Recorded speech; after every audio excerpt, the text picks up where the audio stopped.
드디어 7년의 세월이 흐른 후에 야곱은 라반에게 내 아내를 내게 주소서라고 이야기를 합니다.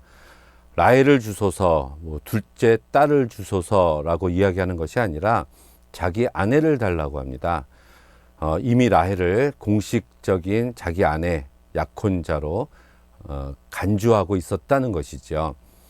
약혼 기간은 함께 살지는 않지만 법적으로 부부와 마찬가지였습니다.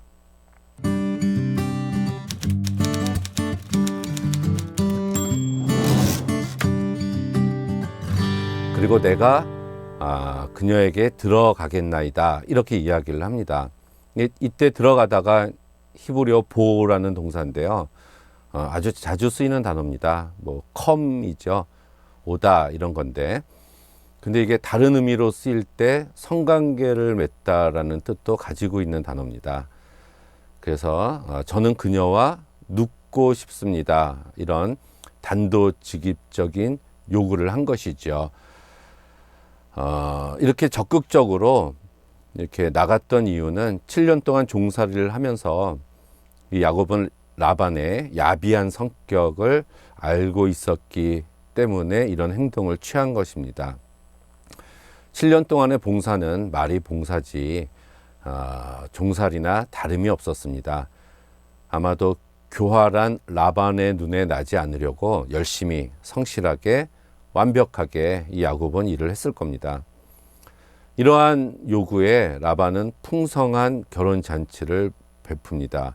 그리고 결혼할 선물로 몸종을 하나 줍니다.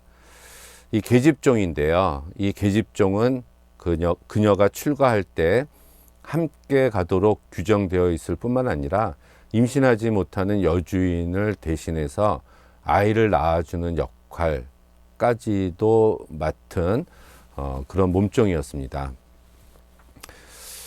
그런데 라반이 출가하는 자기 딸의 결혼 선물로 이 몸종 한 명만 준 것은 그의 아주 인색함을 엿볼 수 있는 중요한 말입니다.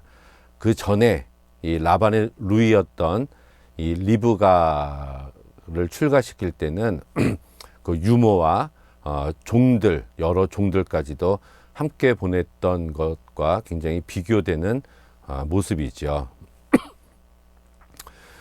그렇게 이제 결혼식이 시작됐고 그날 밤이 됐고 야곱이 침실로 들어갔고 하룻밤이 지나고 나서 아침이 되었을 때 야곱은 옆에 누웠던 그녀가 라헬이 아니었음을 알게 됩니다. 당시에는 이제 저녁에 신부가 얼굴과 몸을 모두 가리는 베일을 하고 신랑 서로 만날 수 있게 이렇게 되어 있었습니다. 눈이 어두운 아버지를 속여서 장자의 축복권을 받은 야곱이 밤새 자기 옆에 누워있는 신부가 누구인지 모르는 눈먼 자가 돼서 원하지 않던 신부를 맞아서 사랑을 나눈 것입니다. 바로 속이는 자가 속임을 당한 것이죠. 에서인 척하고 장자권을 갈취한 이 야곱이 라헬인 척하는 레아와 초야를 치른 것입니다. 야곱은 신부가 바뀐 것을 왜 몰랐을까요? 아마 설마 이게 바뀌리라고는 상상하지도 못했을 것입니다.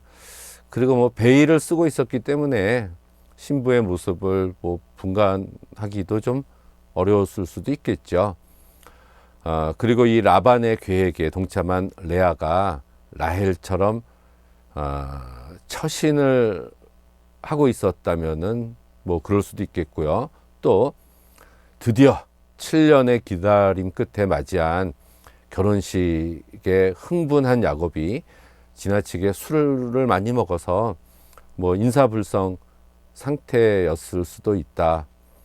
여러 가지 그냥 우리는 추측을 해볼 수 있습니다. 근데 이때 라헬은 등장하지 않습니다. 침묵하고 있지요.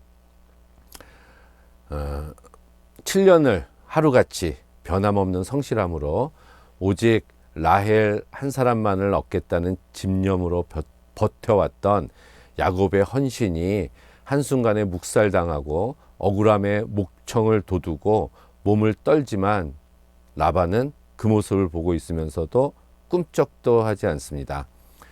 잔치에 참석한 하객들에게 이 라반이 동의를 구하는 것으로 봐서 미리 알려주지 않은 이 라반은 처음부터 작정하고 계획한 것으로 보여집니다. 그리고 나서 다시 7년을 제한합니다. 야곱의 노동력을 7년 더 착취하려는 것이죠. 처음에 7년은 야곱이 먼저 제한한 기간이었습니다. 근데 나중에 7년은 라반이 제한을 하게 된 것입니다. 당시에 결혼식은 한 7일 정도, 7일 동안 진행이 된다고 합니다. 그런데 이 제안을 야곱이 받아들임으로 인해서 이 라반은 2번 치루어야 할 결혼잔치를 한 번에 2달을 보내면서 한 번에 끝낸 것이죠. 엄청난 결혼식 비용을 절약한 겁니다. 시집 보내는 경비를 줄였고 무상 노동력 7년 또한 쟁취를 한 것입니다. 언니를 꼭 먼저 시집 보내야 동생을 보낼 수 있다는 이러한 관습이 실제로 행해지는 일이었다고 하더라도 이를 위해서 신부감을 속여서 신랑 방에 신방에 들여보낸 이 라반의 행위는 어떠한 이유로도 사실은 설득력이 없습니다. 근데 여기서 이상한 것은 이 야곱은 더 이상 따지지도 않고요. 화를 내지도 않습니다. 아마도 이 라반은 말해봤자 소용이 없는 그러한 성품을 지닌 사람이라는 것을 알았을 수도 있고요. 아니면 문득 과거에 장자권의 질서를 파괴하면서 속임수로 축복을 얻어낸 자기의 지난 날이 생각났기 때문일 수도 있습니다. 라반은 이렇게 선심 쓰듯 초래기간 7일만 채워주면 라헬도 주겠다고 이야기를 합니다. 사실 7년 전 야곱이 라헬을 위해서 라반의 집에서 일을 시작했을 때부터 이미 그 지방에 둘은 약혼한 사이가 되었다는 소문이 파다하게 퍼져 있었을 것입니다. 라헬은 약혼 상태로 7년이나 있었기 때문에 다른 누군가에게로 시집 간다는 것은 거의 불가능한 상태였습니다. 라반도 그런 사정을 잘 알고 있었기 때문에 라헬을 다른 곳에 시집 보내는 일 따위는 생각조차 하지 않은 것입니다.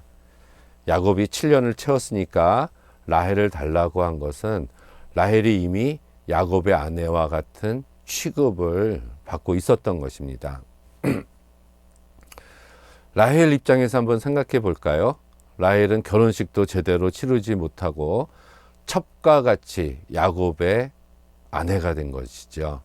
언니의 결혼잔치 마지막 날에 자기가 시집을 가게 된 것입니다. 야곱은 레아를 거절할 수 있었지만 둘 다 취합니다. 장자권의 질서를 파괴한 죗값을 치르는 거라고 생각을 했는지 아니면 라반의 교활한 성격상 내가 사랑하는 라헬을 얻기 위해서는 이 방법밖에 없다고 생각을 했는지 라반의 제안대로 다시 7년간 종살이를 하겠다고 이렇게 말하는 야곱을 보면 진정으로 라헬을 사랑한 것 같습니다. 라헬은 자기만의 남자라고 7년 동안 생각하고 있었던 야곱을 언니와 공유하게 된 상황을 받아들이기가 굉장히 힘들었을 것입니다. 아버지에 대한 적개심, 또 언니에 대한 미움이 마음속에 아마 깊게 뿌리내리고 있었을 겁니다. 정실 부인의 자리를 언니한테 빼앗긴 것이죠. 레아는 어땠을까요? 레아는 아버지의 이런 부당한 요구에 순종을 한 것이지요. 리브가와 야곱이 장자권을 위해서 공모했듯이 라반과 레아가 공모를 한 겁니다. 레아가 이 계획에 동참한 것은 아마도 레아 또한 야곱을 짝사랑하고 있지 않았을까 하는 생각도 듭니다. 그렇지만 어쨌든 야곱을 속이고 결혼한 것이었기 때문에 그의 레아의 앞으로의 인생은 굉장히 비참하고 수치스러운 그러한 인생을 살게 됩니다. 이 거짓과 속임수로 점철된 결혼식의 주인공이 되어버린 레아에게 펼쳐질 앞으로의 결혼 생활이 결코 행복하지 않을 것이다 라는 것을 짐작해 주고 있습니다. 이렇게 마음이 없는 결혼 생활은 모든 사람을 피곤하게 합니다. 마음이 온통 라헬에게만 빠져버린 야곱에게 이 레아는 안중에도 없었습니다. 그래서 이 레아에게 앞으로 벌어질 이 결혼의 고통은 자업자득의 결과고, 라헬에겐 자기 것을 빼앗긴 억울함 때문에 더욱 불행한 결혼 생활이 될 것입니다. 일주일 만에 2명의 아내를 맡게 된 야곱. 이렇게 야곱이 이룬 가정은 첫 출발이 속임수로 시작됐고, 자매가 한 명의 남편을 차지하기 위해서 벌일 이런 경쟁과 질투는 불보듯이 뻔한 것이 없습니다. 또한 아까 29장 18절 20절에 레아보다 라헬을 더 사랑했다라는 말씀이 나오는데 29장 30절에 한 번 더 나옵니다. 레아보다 라헬을 더 사랑하여. 이게 어쨌든 2명의 아내를 야곱이 얻었다면 이 후에 그 모세의 율법에는 이 동등하게 평등하게 대우하라는 말씀이 있는데요. 야곱은 그렇게 하지 않았다는 얘기죠. 차이를 뒀습니다. 둘 다 공평하게 사랑을 주지 않고 한 사람에게만 줬다는 건데, 이것은 앞으로 그 가정은 평탄하지 않을 것이다 라는 것을 엿보이게 합니다. 그래서 라헬을 향한 이 야곱의 사랑은 지독한 편애의 성격을 띠고 있습니다. 왜 그런가, 왜 그랬을까? 보면 야곱 자신도 어머니 리브가로부터 아주 편애를 받고 살았는데, 이러한 편애적인 사랑을 또한 야곱이 진짜 사랑이라고 느끼지 않았을까요? 오직 한 사람의 사랑, 자기 어머니의 사랑만을 받으면서 이 성장한 야곱은 오직 한 사람, 라헬만을 사랑하며 파란만장한 이런 결혼 생활을 시작하게 된 것입니다. 결국 라헬을 얻기 위해서 야곱이 투자한 시간은 14년이었습니다. 그 14년은 고된 노동의 시간이었고 비열한 라반과 함께 지내야 했는데, 그 모든 것을 초월하는 이 불타는 사랑이었음을 우리는 알 수가 있습니다. 이렇게 행복하게 시작될 결혼 생활이 엉망으로 끝나버린 이 야곱의 결혼식, 이것은 이제 시작에 불과한 이 앞으로의 결혼 생활이 굉장히 평탄하지 않을 것을 암시한 그런 묘사로 우리는 볼 수가 있을 것 같습니다.